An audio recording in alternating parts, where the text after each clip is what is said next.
திருவாரூர் மாவட்டத்தில் 3ஆம் ஆண்டு புத்தக திருவிழா வரும் 24ஆம் தேதி முதல் பிப்ரவரி 2ஆம் தேதி வரை திருவாரூர் புதிய பேருந்து நிலையம் அருகே உள்ள திடலில் நடைபெற உள்ளது.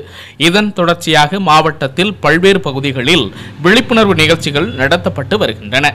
அதன் ஒரு பகுதியாக திருவாரூர் நகராட்சி முன்பு அரசு பேருந்தில் புத்தக கண்காட்சி விழிப்புணர்வு ஸ்டிக்கர்கள் ஒட்டப்பட்ட பேருந்தினை இன்று மாவட்ட ஆட்சியர் சாருஸ்ரீ மற்றும் திருவாரூர் சட்டமன்ற உறுப்பினரான கலைவாணன் தலைமையில் நடைபெற்றது. இந்த நிகழ்ச்சியில் மாவட்ட வருவாய் அலுவலர் சண்முகநாதன், நகர்மன்ற தலைவர் புவனப்பிரியா செந்தில், திமுக நகர செயலாளர் பிரகாஷ் உள்ளிட்ட ஏராளமானோர் பங்கேற்றனர். அனைவருக்கும் அன்பு நிறைந்த நல்வணக்கம். நான் திருவாரூர் மாவட்ட ஆட்சியர் சாருஸ்ரீ பேசுகிறேன். இந்த ஜனவரி 24ஆம் தேதி முதல் பிப்ரவரி 2ஆம் தேதி வரை நமது திருவாரூரில் 3வது புத்தக திருவிழா மிக சிறப்பாக நடைபெற உள்ளது. திருவாரூர் புதிய பேருந்து நிலையம் அருகில் உள்ள SS நகரில் நடைபெற உள்ள இந்த புத்தக திருவிழாவில் ஆயிரக்கணக்கான தலைப்புகளில் லட்சக்கணக்கான புத்தகங்கள் இடம்பெற உள்ளன.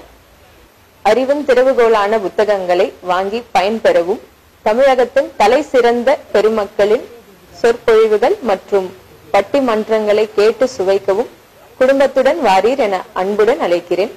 குழந்தைகளுக்கான பொழுதுபோக்கு அம்சங்கள், உணவு அரங்குகள் உள்ளிட்ட அனைத்தையும் தாங்கள் பயன்படுத்திக் கொள்ள வேண்டும் என தங்கள் அனைவரையும் அன்புடன் அழைக்கிறேன்.